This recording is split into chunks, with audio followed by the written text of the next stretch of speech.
Hörmətli izləyicilər, hər birinizi salamlayıram. Allahın salamı olsun sizə. Deməli, 7 oktyabr 2025-ci ildə Rüstəm Məmmədov gəlib bu Salyan Muğan su ötürücü kollektorunun üstündə bənd vurulan yerə, böyük bənd vurulan yerə deməli, orada çıxış eləyir və deyir ki, bura məndən başqa heç kəs gəlmir. Mən də baxdım, gördüm bu kişi tək qalıb. Yəni, gedim buna yoldaşlıq edim. Ona görə gəldim, mən də bir çəkiliş edeyim, yəni ki, siz də izləyin, görün. Yəni, Rüstəm Məmmədov düz danışır və yaxud mən düz danışıram. Deməli, bu bəndi 2008, 2007, 2008-ci ildə elə Rüstəmin yadına salmaq istəyirəm, sizin təşəbbüsünüzdən rəhmətli Əlkömək, mən, Mahmud Çalovçuluq Təsərrüfatının işçiləri ilə təşəbbüs qaldırmışdınız və gəldik, bu bəndin vurulmasında iştirak elədik. Nəyə görə? Çünki Araz çayından su qıtlaşmışdı, Mahmudçala gölünə su daxil olmurdu, Mahmudçala Ovçuluq Təsərrüfatına. Məsləhət oldu ki, bu Səlyanın küründən istifadə olunan artıq qalıq suları, yəni siz ona qurunt suyu deyirsiniz. Qurunt sözü rus sözüdür, yəni ki, o qalıq artıq sular deməkdir. Yəni o su qabağına bir balaca maneə bu bənd vasitəsilə olunsun, su qalxsın yuxarı Mahmudçala gölünə və ya Mahmudçala Ovçuluq Təsərrüfatına girsin. Və deməli 2024-cü ilə qədər bu iş belə davam eləyib. Heç bir söz-söhbət də olmayıb. Çox maraqlıdır ki, bu 2025-ci ildə bu bənd məsələsi qalxıb ortaya, siz qaldırmısınız məsələni. Deməli, Rüstəm Məmmədov, siz həqiqətən bir tərəfə baxanda düz deyirsiniz, bu bənd yazılmış qanunlara görə qanunsuzdur. Ancaq bəzən yazılmamış da qanunlar var. Yəni ki, o dövrün tələbi ilə əlaqədar olaraq, yəni su qıtdı, hörmətli prezidentimizin də 2022-ci ildə bir qərarı olub ki, mövcud su mənbələrindən səmərəli istifadə edin. İndi su qıt olduğuna görə Balqar çaydan, Əcbeyev kanalından, ümumiyyətlə Arazdan su gəlmədiyinə görə gəlir, az gəlir, o da kənd təsərrüfatı məqsədinə istifadə olunur. Və o ovçuluq təsərrüfatları qalır susuz.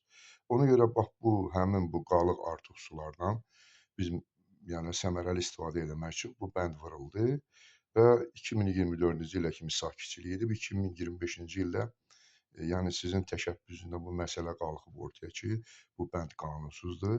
Özü sizdə günah yoxdur, mən onu bilirəm. O sizi eləyənlər var, o Üç-Sarı regional ekologiyanın o işçiləri, hələlik onların adlarını çəkmirəm.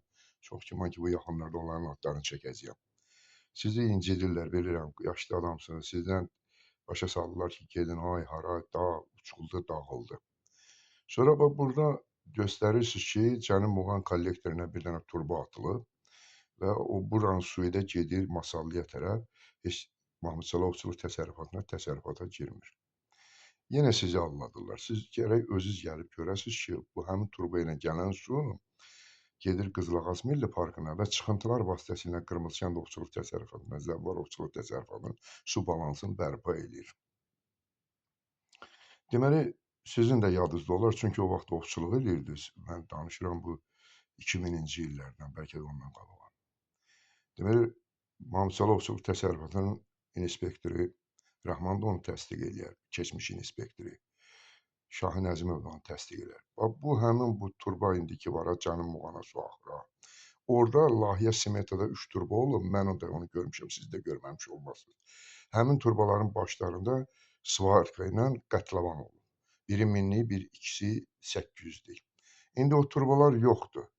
Mən o turbaların yerini bilirəm. O turbaların ikisi atılıb Mahmudçala Ovçuluq Təsərrüfatına ki, Moskva kanalından su axsın ora. Mən də bir şey demirəm, axsın, niyə axmasın ki, Mahmudçala da elə öz müşkidir. İndi o turbanın biri qalıb orada. İndi siz təsəvvür edin, əgər o turba da orada olmasa, deməli, həm o fermerlər, məsələn, heyvandarlıqla məşğul olan fermerlər əziyyət çəkəcəklər, heyvan qarası sulara bilmədilər. Qırmızıkənd Təsərrüfatı, Zəvvar Təsərrüfatı 80 baydı. Qızılağac Milli Parkı susuz qalacaq. Çünki əsas su mənbəyi buradır. Qaldı ki, siz efirdə deyirsiniz ki, mən gəlib görürəm ki, Mahmudçala Ovçuluq Təsərrüfatından deməli su geri qayıdır Moskva kanalına. Hörmətli Rüstəm, əziz əhali, yadda saxlayın. Bu Boranikənd tərəfdən Şimal Orta Akışa kollektoruna gələn su elə bir daimi su deyil. Bunu motorlarla vururlar. Elə ki motor 2 dənə işləyəndə su azalır. Elə ki motor orada 3 dənə, 4 dənə işləyəndə su qalxır. Yəni ki o vaxt həmin Mahmudçala ovçuluq təsərrüfatına axır, həm də bu Cənub Muğan kollektoruna bir turbo vasitəsilə axır. İndi əgər orada motor sönən kimi də olur da, indi qəza olur, işıq sönür 10 saat, su düşür aşağı, məcburdur deməli Mahmudçala ovçuluq təsərrüfatından su qayıtsın Moskva kanalına. Və bunun da əlacı var.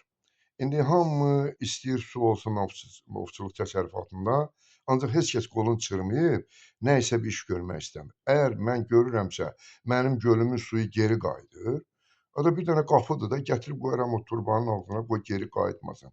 Elə gördün ki, Moskva kanalında su qalxdı, həmin qapıları oradan götürün, bu təzədən basın Mahmudçala ovçuluq təsərrüfatına. Burada nə problem var ki?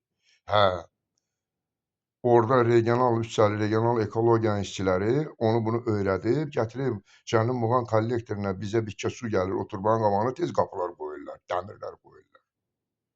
Hə, bəsdirin də, utanın yerə girin də. Niyə bu kişini, bu yaşlı kişinin 78 yaşı var bu Rüstəm Məmmədova, bunu girinc eləmişsiniz? Siz bilə-bilə bu işləri törədirsiniz, eləməyin belə şeyləri. Ad çəkərəm, valla ayıbdır, yaxşı deyil. Sağ olun.